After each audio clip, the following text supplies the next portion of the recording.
vou citar aqui rapidinho. Capítulo 38, versículo 2 diz assim: quem é este que escurece o conselho com palavras sem conhecimento? Quando os amigos de Jó foram visitá-lo, quando ele estava doente, que ele havia perdido tudo, eles começaram a conversar com Jó e falar com Jó sobre Deus. Falar com Jó sobre por que Jó estava doente, por que todas aquelas coisas haviam acontecido na vida dele. E eles ficaram ali dias e dias julgando e falando como se eles conhecessem toda a verdade. De repente Deus aparece para eles e fala: quem é esse? Quem são esses que escurecem o conselho, falando palavras sem entendimento? Eles não sabiam nada e queriam estar ali sendo juízes de Jó. E todas as vezes que eu vou ministrar a palavra do Senhor, eu leio esse versículo, eu medito nesse versículo, porque é uma responsabilidade muito grande. É uma responsabilidade tremenda você se colocar diante de pessoas para ousar a falar sobre Deus. Para dizer às pessoas quem é Deus, como Ele age, como Ele trabalha, como a fé funciona, é uma responsabilidade muito grande. Então, o pavor sempre, pelo menos comigo, eu fico apavorada. Porque quem sou eu para falar do Todo-Poderoso, daquele que me criou e criou os céus e a terra? Então, a gente está sempre buscando uma direção divina, se colocando na presença de Deus, para que Deus venha nos direcionar e usar a nossa boca, usar a nossa vida para fazer aquilo que Ele deseja fazer. Tendo dito isso, eu gostaria de convidar os irmãos a orar comigo. Pode ficar sentado mesmo. Apenas feche seus olhos e ore comigo nessa noite. Querido Espírito Santo, eis-nos aqui nessa noite. Tu conheces as minhas necessidades, conheces o meu coração, conheces os meus anseios. Conhece você a necessidade de cada um aqui nessa noite, Senhor. Eu não os conheço, não sei o que eles necessitam, mas uma coisa eu sei, meu Deus. O Senhor pode falar conosco. O Senhor, por favor, Senhor, fala conosco, para que nós possamos, Senhor, compreender um pouco mais da Tua palavra. Para que nós possamos compreender um pouco mais da Tua vontade para a nossa vida, Senhor, aqui na terra. Porque, meu Deus, nós estamos aqui de passagem. Nós sabemos que a nossa estadia é breve, Senhor. Então, nos auxilia a fazer dessa passagem aqui na terra um momento glorioso, Senhor, onde possamos viver o propósito que o Senhor estabeleceu para nós aqui na terra. Pai, tem misericórdia de nós nessa noite, Senhor, e fala conosco em nome de Jesus. Aleluia. E graças a Deus. De Reis, segundo Reis.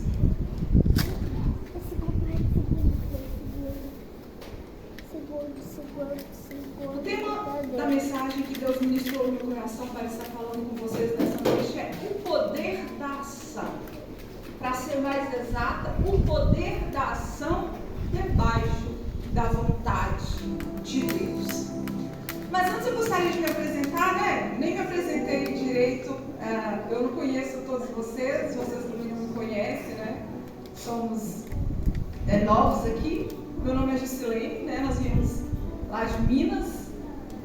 Estamos aqui para fazer aquilo que Deus nos trouxe para fazer, que sempre fazemos, que é estar pregando a palavra de Deus e fazendo a diferença na vida das pessoas, onde quer que nós estejamos. Eu escrevo, eu ouço escrever, tenho um livro publicado, este é meu livro.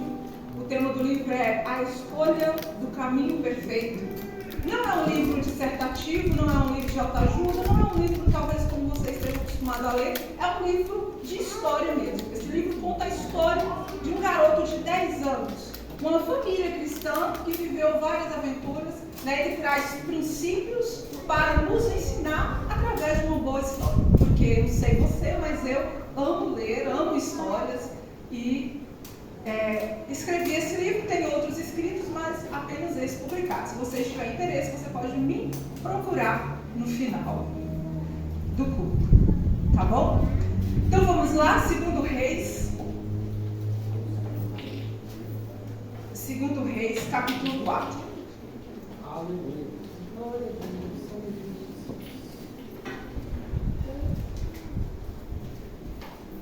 Diz assim: e uma mulher das mulheres dos filhos dos profetas clamou a Eliseu, dizendo: meu marido, teu servo, morreu, e tu sabes que o teu servo te temia ao Senhor, porém veio o credor para levar os meus 2 filhos para serem seus escravos.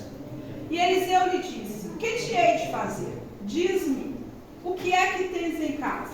E ela disse: tua serva não tem nada em casa, senão uma botija de azeite. Então disse ele: vai, pede emprestado de todos os teus vizinhos vasilhas vazias, não poucas. Então entra e fecha a porta atrás de ti e de teus filhos. Então deita o azeite em todas aquelas vasilhas e põe à parte a que estiver cheia. Ela foi e se trancou com seus filhos. Deus trabalha em convergência com o ser humano, ou seja, em parceria com o ser humano. Às vezes, nós achamos que só orar resolve problemas, que só orar o milagre acontece, que só orar as coisas vão acontecer. Mas na verdade, não é assim. Deus, ele trabalha em parceria com o ser humano. Sempre será necessário de nós uma ação. Sem a fé sem obras, ela é morta. Então sempre será necessário uma ação. Quando eu muito oro e pouco faço, é sinal de que eu não confio totalmente em Deus.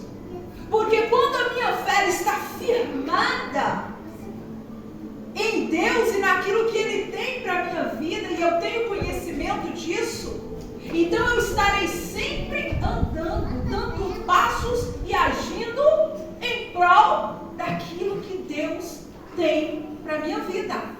Isso é fé. Quando Jesus disse assim, que se você tiver fé do tamanho de um grão de mostarda, você vai mover montes. Jesus não estava dizendo que uma fé pequena move montes. Fé pequena não move montes. Fé pequena não cura. Fé pequena não faz milagres. Fé pequena não ressuscita mortos, não abre mar. Mas a fé pequena, ela é plantada. Plantada, uma sementinha desse tamanhozinho. Talvez é aquela esperança lá no fundo da sua alma, que você não tem mais fé, mas tem uma esperança bem pequenininha. E aí você pega essa esperança, você pega essa fé bem pequenininha e você planta ela. E você rega ela. Todo dia. Você rega, você rega, você rega. E ela vai virar a maior das hortaliças.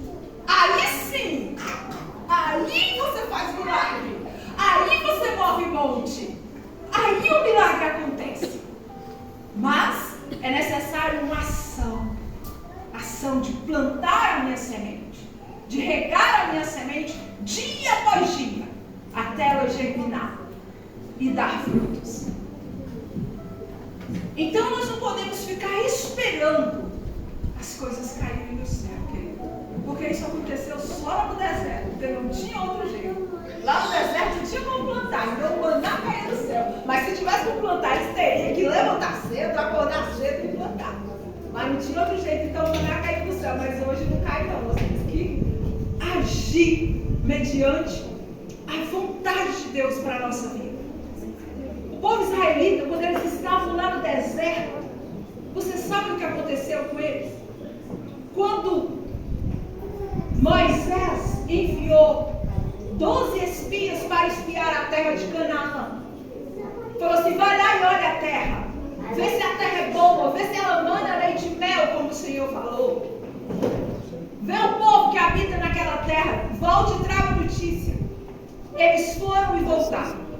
Caleb e Josué deu boas notícias da terra, mas os outros 10 espias ficaram com medo, porque a terra era boa, mas lá tinha gigante, tinha um povo grande, tinha um povo poderoso, e eles ficaram com medo e trouxeram más notícias ao povo, desanimaram o povo, e o povo ficou com medo de agir.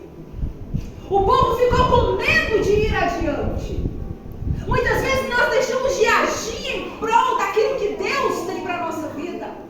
Muitas vezes nós deixamos de conquistar a terra prometida, de alcançar os propósitos de Deus para a nossa vida, de viver uma vida de abastança, de viver uma vida de prosperidade, de viver uma vida abundante na terra. Sabe por quê? Porque nós ficamos com medo. Com medo de agir, com medo de empreender, com medo de tomar uma decisão de fé e falar: não, eu vou porque Deus é comigo. Eu vou fazer porque Deus é comigo. Eu vou conseguir, eu vou vencer. Querido, todas as vezes que Deus quer falar com o homem, Deus olha e diz: põe-te em pé e falarei contigo. É necessário uma ação de fé. Sempre será necessário uma ação de fé. Põe-te em pé. É você que tem que se levantar. É você que tem que ficar de pé. É você que tem que acreditar. Deus trabalha em parceria com o ser humano. As coisas não vão cair do céu se a gente não tomar uma atitude. E muitas vezes, obrigado, irmão. Muitas vezes essa atitude, essa ação pode ser apenas mental. Muitas vezes não precisa ser física, porque às vezes o físico não está aguentando nem se levantar do chão. Não sei se você já passou por provas muito difíceis. Eu já. Eu fiquei 2 anos praticamente sem sair de casa, prostrada, numa provação insuportável que eu achei que ia morrer nela. Mas nem toda provação é para a morte. Mas a minha mente estava ativa. Eu creio, eu confio. O milagre vai chegar, o milagre vai acontecer. Deus é comigo. O Senhor é meu Redentor e Ele vive. Isso não é para a morte, isso é para a vida. Eu vou viver, eu vou ressurgir. O Senhor virá ao meu socorro. O Senhor virá até mim, Ele vai me levantar. Uma ação de fé, uma ação mental, uma ação de acreditar, de declarar. A Bíblia diz lá no livro de Provérbios que do fruto da boca você, as suas palavras que te alimentam. E como você tem alimentado a sua mente, seu corpo, seu coração, sua alma, as suas palavras, querido, presta bem atenção nisso, porque isso é muito importante. Isso muda vida, isso traz vida e traz morte. Presta bem atenção nisso. O seu pensamento é uma semente.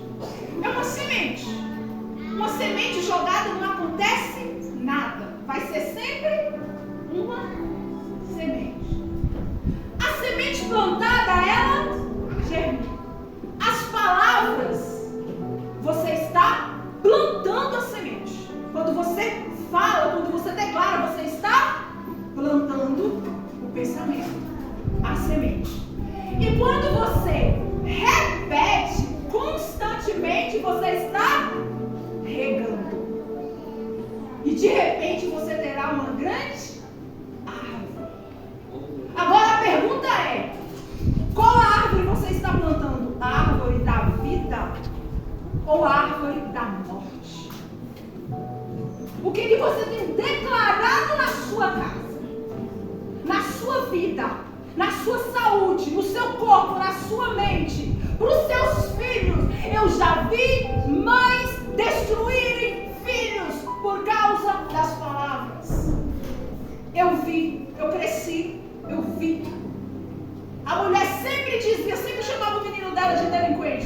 confiança. Esse menino não vai ser nada.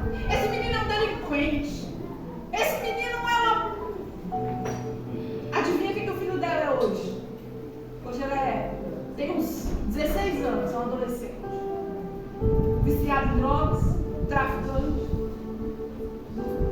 Hoje ela está lá na igreja. Antes não estava, hoje está. Mas o filho não está. Por quê? Está comendo do fruto que plantou.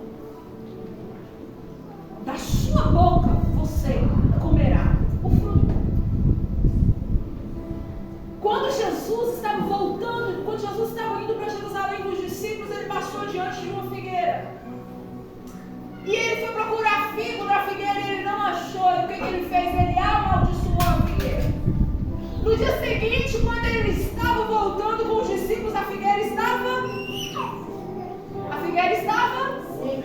morta, seca. A Bíblia diz que a figueira estava seca até as raízes. E eu sempre passava por esse texto e eu me perguntava: Jesus, por que o Senhor amaldiçoou a figueira? O Senhor sempre teve palavras de bênçãos. Por que o Senhor amaldiçoou a figueira? Eu ficava me perguntando e eu fiquei anos e anos me fazendo essa pergunta. Todas as vezes que eu passava por esse texto eu questionava. E um dia Deus falou comigo. Ele falou: estou te ensinando o poder da palavra, porque a tua boca tem o poder de dar vida e o poder de matar.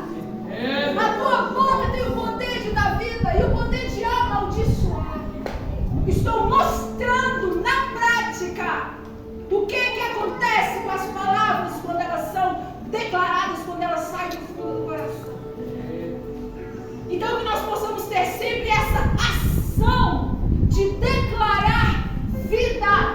Amém. Profetiza vida, profetiza cura, profetiza abundância, profetiza libertação na sua casa.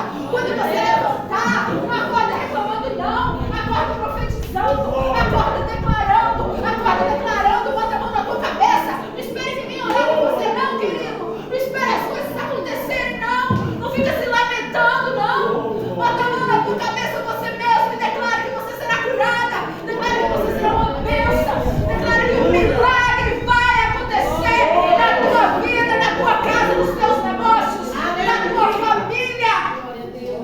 Porque a palavra ela tem poder. Quando você repete constantemente, você está regando. E aí você vai colher frutos de abundância, frutos de saúde, de alegria, de paz, de felicidade. Porque foi para isso que Jesus veio. Eu vim para que tenhais vida e vida com abundância. Deus não quer uma vida de miséria para ninguém, querido. Não quer. Deus não quer vida de tristeza, de lamentação, de pobreza para ninguém. Pelo contrário, Jesus pagou um preço altíssimo, preço de sangue, preço de morte, para que nós tenhamos uma vida com abundância, em todos os sentidos da palavra.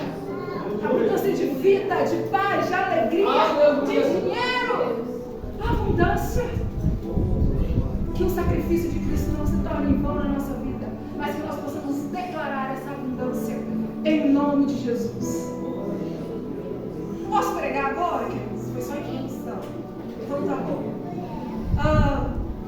Essa mulher, uma mulher das mulheres, a Bíblia não fala nem o nome dela.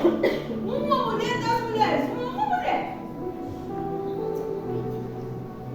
clamou a Eliseu, dizendo que o marido havia morrido. Olha a situação dessa mulher, presta atenção.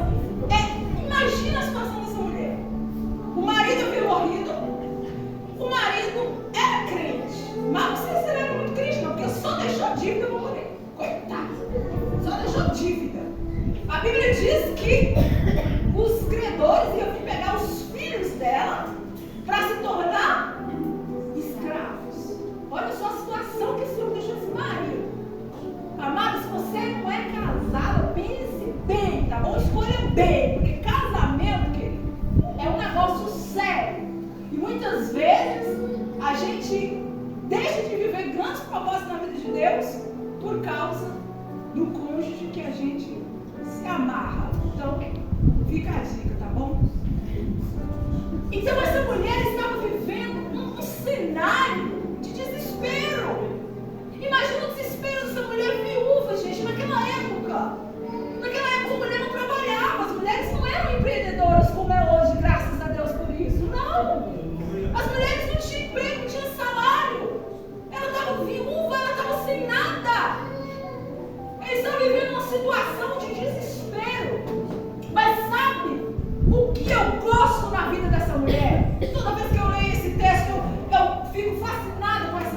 aquilo que a Bíblia nem fala o nome. Era uma mulher de ação. Era uma mulher de atitude. Não era uma mulher que ficava dentro de casa chorando, não. Ela se levantou e ela foi até o profeta. Ei, profeta, vem cá. Bora começar. Meu marido, teu servo, morreu. E ele temia ao Senhor. E aí, eu vou ficar nessa situação? Então essa mulher, ela teve uma atitude, uma ação. E aí o profeta diz para ela: o que é de fazer? O que tu tens em casa? E ela diz para ele: eu não tenho nada em casa. Realmente. Ela estava viúva, não tinha salário, não tinha dinheiro. A não ser uma botija de azeite. Sempre vai ter algo, querido. Por menor que seja, por mais insignificante que seja, sempre vai ter alguma coisa para o milagre acontecer na tua vida. Jesus, ele multiplica. Jesus amava multiplicar. Multiplicava tanto que sobrava. Eu ficava impressionado com tanto desperdício. Jesus, ele sempre vai multiplicar alguma coisa. Sempre vai ter alguma coisa lá no fundo. Sempre vai ter alguma coisa para Deus pegar e multiplicar e transformar na sua vida. Aleluia. E ela disse que tinha uma botija de azeite. Aleluia. E aí o profeta falou para ela assim, ó: então vai e pede emprestado a todos os seus vizinhos. Aí eu fico pensando, se fosse hoje, como é o nosso relacionamento hoje com os nossos vizinhos? Será que nós teríamos a liberdade de ir até o vizinho e falar: me empresta? Muitas vasilhas, não poucas, muitas. Me empresta. Como está o nosso relacionamento com o nosso próximo? Você tem liberdade de buscar ajuda no seu próximo quando necessário? Sabe por quê, querido? Ninguém faz nada só. Ninguém faz nada sozinho. Tudo nessa vida nós precisamos de pessoas ao nosso redor. Será que nós temos deixado portas abertas por onde passamos nos relacionamentos amigáveis? Eu glorifico a Deus porque nós não temos muito para oferecer, mas nós temos um nome. Meu marido e eu temos um nome. Nós podemos entrar e sair de qualquer lugar. E por causa disso temos amigos. Como os irmãos sabem, a gente está aqui tem pouco tempo. E quando nós decidimos vir para cá, a gente não sabia para onde vir. Não sabia nem qual cidade a gente ia morar. E meu marido estava orando há um ano, mais ou menos, para vir aqui para São Paulo. Que Deus tinha ministrado ele, Deus estava inquietando ele. Ele até sonhava de noite. Eu estava enjoado. Todo dia era para dar de manhã. Eu sonhei que eu estava morando em São Paulo. Todo dia. E aí, a gente orando, ele orando, né? Na verdade, eu estava mais de boa. Eu estava bem lá no meu cantinho, né? Mas tudo bem. E aí, ele estava orando para vir aqui para São Paulo. E aí, Deus ministrou em nosso coração um nome, uma amizade, uma pessoa. Gi, nossa amiga. Deus ministrou no coração dele de manhã, quando eu estava fazendo devocional. Gi, Indaiatuba. E aí ele foi trabalhar, não falou nada comigo. À noite, Deus ministrou no meu coração. Eu falei: Deus, se é realmente pra gente ir para São Paulo, pensando nela. Então, pra onde nós vamos? Como assim? E aí Deus ministrou no meu coração, Gi. No mesmo dia. Aí quando ele chegou de noite, eu falei pra ele assim: ó, vamos pra Gi. Liga pra Gi. Não, na verdade eu mandei mensagem pra ela que eu sou dessas. Eu sou meio que imediatista, sabe? Eu oro, eu respondo, eu já vou lá e faço. Eu não fico esperando muito tempo, não. Se a gente esperar muito tempo, a gente acaba perdendo a coragem. E aí, Deus começou no meu coração um dia, eu fui lá, mandei mensagem pra ela, falou: nós não queremos ir pra tua casa, mora aí, Indaiatuba. Tem jeito, tá difícil, eu sou direta, eu não gosto de rodear, não. E ela falou assim: a porta tá aberta, pode vir a hora que você quiser. Você, seu marido, seus filhos, vocês é minha família. Pode vir a hora que quiser.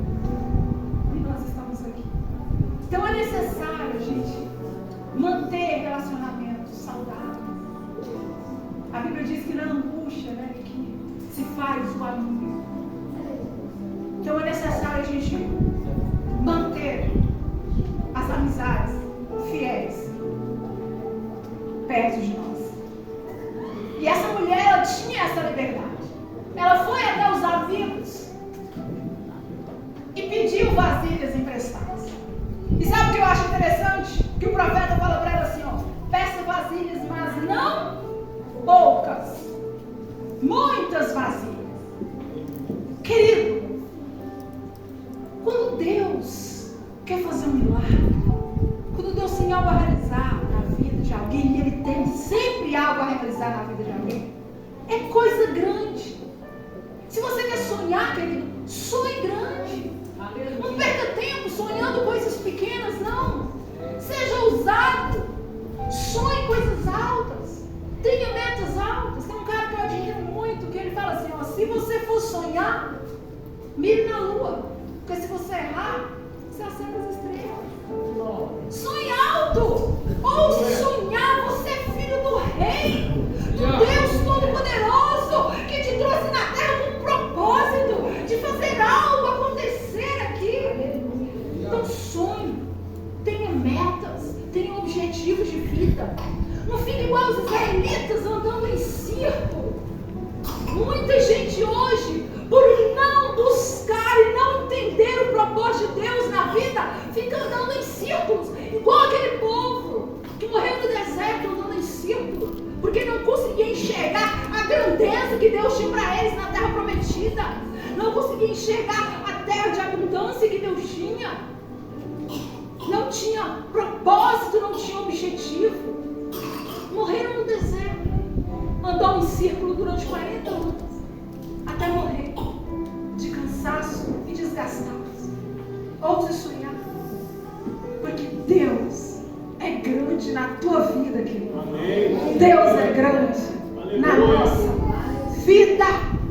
E Deus pode e vai fazer grandes coisas. Aleluia. E Dayatuba vai ficar pequeno para nós. Amém. Vai ficar pequeno para essa igreja.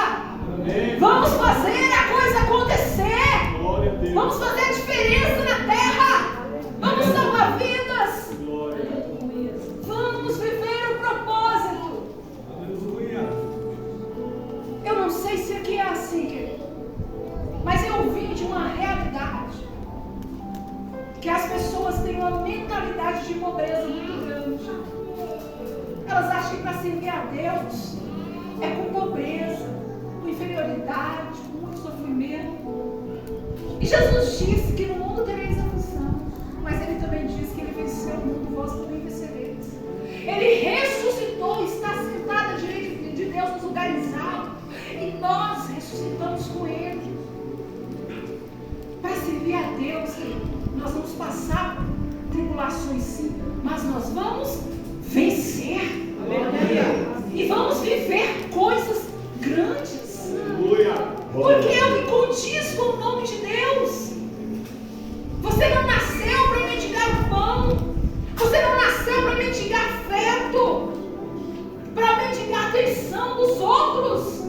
Não! Você nasceu para reinar. Somos reis e sacerdotes do Senhor aqui na terra. O véu foi rasgado de alto a baixo. Você pode ter o direito de adentrar o trono do Santo Santos, buscar a Deus e viver os planos de Deus aqui nessa terra. Deus tem grandes coisas para realizar neste lugar, queridos. Aleluia. Deus tem grandes coisas para realizar neste lugar. E eu estou muito feliz de estar aqui porque eu quero participar e vou participar das grandezas de Deus aqui na terra. Vou falar uma coisa para vocês. Para essa igreja, eu sou uma pessoa difícil de achar igreja para congregar. Meu marido é um santo. Meu marido é um anjo. Eu não. Eu sou a mais complicadinha. E quando a gente veio aqui nessa igreja, a convite de Luciano, meu marido foi amor à primeira vista, né? Ele já gostou. E aí ele ficava olhando pra mim, né? Pra ver as minhas reações. E aí ele chegou em casa e aí, Gostou? Gostei. Falei muita coisa que eu gostei. No segundo culto, Deus quebrantou meu coração. Os velhos, seus irmãos perceberam que eu chorei. 2 cultos seguidos.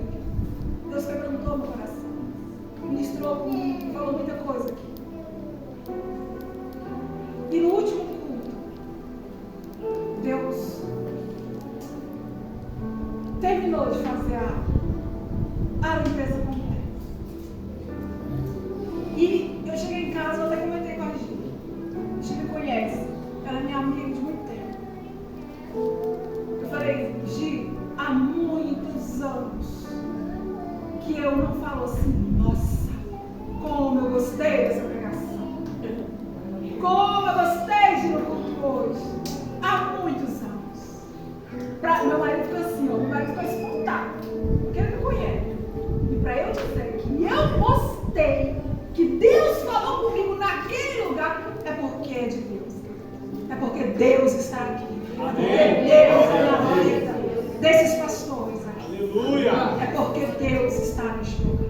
Glória a Deus. Sabe por quê, queridos? Não é porque eu sou uma pessoa ruim, não. É porque eu fui muito marcada, queridos. Fui muito humilhada. Passei por muitas decepções. Queridos, 90% das coisas ruins que eu vivi na vida, eu vivi com gente crente. Tudo de ruim que você pensar aconteceu na minha vida e na vida da minha família. Infelizmente, hoje em dia, muitas pessoas têm manchado o nome de Deus, têm afastado as pessoas do Evangelho por causa das ações, por causa das mensagens, das palavras, como diz o texto de João. Quem são esses que escurecem o meu conselho, falando palavras sem entendimento? Não oram, não buscam, não têm intimidade com Deus e estão pregando, ensinando e falando coisas que Deus até deu. Então foi muita coisa que eu vi. E aí toda vez que eu entro numa igreja, querida, é assim com o pé atrás. Mas graças a Deus que nós encontramos este lugar que o Espírito testificou em nosso coração. Continua no texto. Versículo 4. Então entra e fecha a porta atrás de ti e de teus filhos.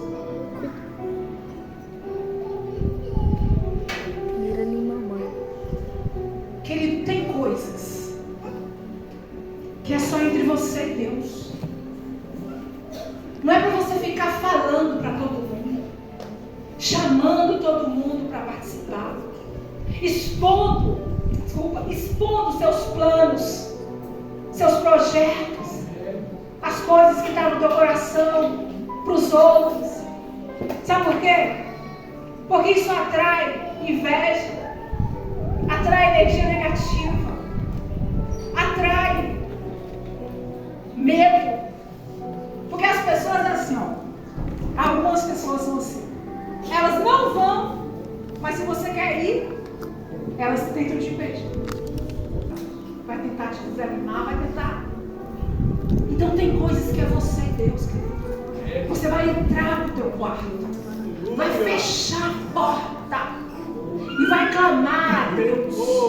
Vai fazer seus projetos, só você e Deus. Vai fazer suas anotações, vai fazer seus planos, você e Deus. Vai sonhar, vai declarar, vai decretar, você e Deus. Fecha a porta do teu quarto. Nem todo mundo pode entrar na tua intimidade. Tem milagre que só acontece entre você e Deus.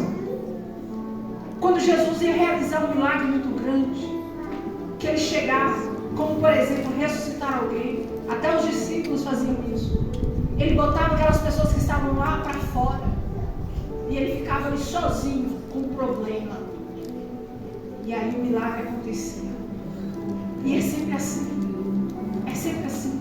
Porque infelizmente a sua fé pessoas para te desanimar do que para te animar. Então é necessário que você tenha essa intimidade com Deus. Todos os dias, querido, entra no teu quarto, fecha a porta. E ali você fala, você grita, você chora, você rola no chão, se necessário for, você bate o pé. Que aí o milagre vai acontecer. No seminário, meu marido e eu fizemos. Aprendi a ter uma vida devocional com Deus. Sou muito grata por Deus. Todos os dias, querido, nós tiramos um tempo para passar com Deus. Todos os dias. Só nós e o Senhor. Porque se não for assim, as coisas não acontecem. E muitas vezes é difícil de fazer isso. Não é fácil, não. Não estou dizendo que é fácil. É difícil.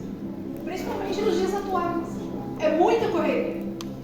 Você acorda e já tem 1 milhão de coisas para você fazer. Ainda mais quem tem filho.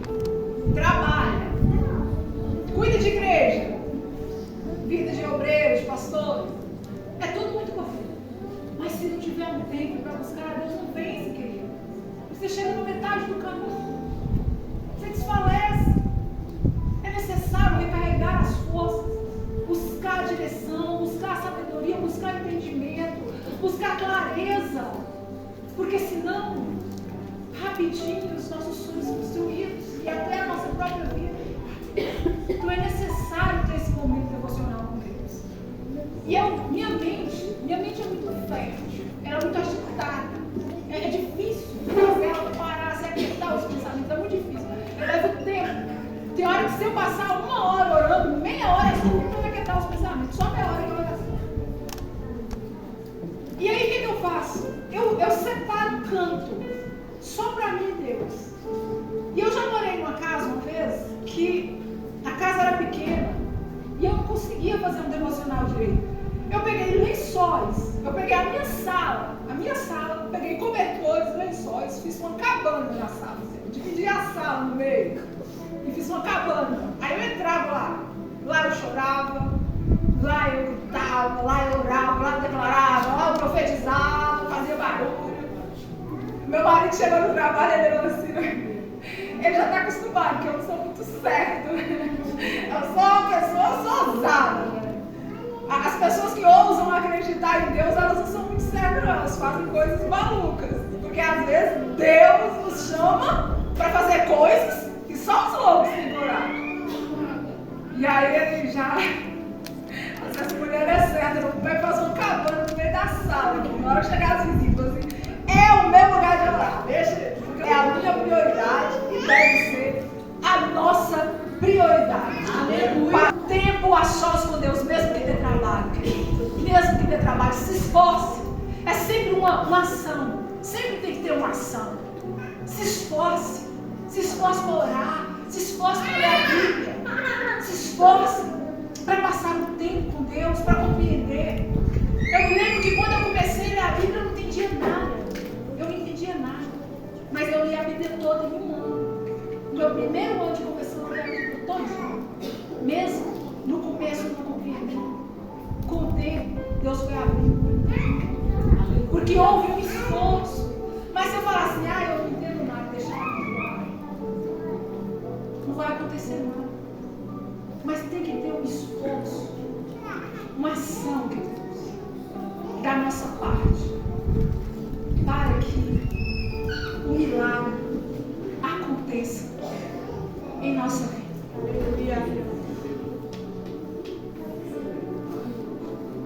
Queridos, vou parar por aqui, o horário já não nos espera. Eu falo demais, se deixar eu vou aqui até a noite. Mas, queridos, eu quero dizer para vocês, você é filho de Deus. Você é herdeiro de Deus. Jesus morreu para que você tivesse uma vida plena aqui na terra. Não deixe isso ser em vão na sua vida. Ouse sonhar. Ouse fazer a diferença na terra. Porque Deus te chamou para assentar nos lugares altos com Cristo. Busque a Deus. Ore, leia a palavra e busque uma direção específica para a sua vida. Às vezes nós passamos a vida toda sem uma clareza de propósito. E aí a gente fica tomando várias decisões, seguindo vários caminhos. E nenhum caminho nos leva a lugar nenhum. Sabe por quê? Porque não temos clareza de propósito. Busque essa clareza de propósito. Pergunte a Deus. Ele vai falar para você. Ele vai te revelar. Ele vai te mostrar. E aí você poderá dar passos, tomar decisões e agir em prol do propósito de Deus na sua vida. Porque eu tenho certeza que Deus não te chamou só para vir aqui e ficar sentado ouvindo a palavra. Deus te chamou para fazer coisas extraordinárias na terra. Porque se tem alguém que pode viver coisas extraordinárias, esse alguém somos nós. Não é o presidente, não é o homem mais rico do mundo, mas se tem alguém que pode viver coisas grandes na terra, são aqueles que têm fé. São aqueles que têm fé. Porque Deus é Deus, igreja. Deus é Deus. É o Criador soberano de todas as coisas, que nos deu fôlego de vida. Se hoje estou aqui, se você está aqui, se você respira, é porque o Espírito de Deus está em você. É porque o Espírito habita em ti e te prepara para viver o propósito de Deus na terra. Seja abençoado, você e sua casa, em nome de Jesus. Você e sua família, em nome de Jesus. Você e seu trabalho, você e seus planos, você e seus projetos, você e sua empresa, você e seus sonhos, sejam abençoados, em nome de Jesus. Eu declaro toda sorte de bênção pelo poder do nome de Jesus na vida de cada um. E eu agradeço a minha oportunidade em nome de Jesus.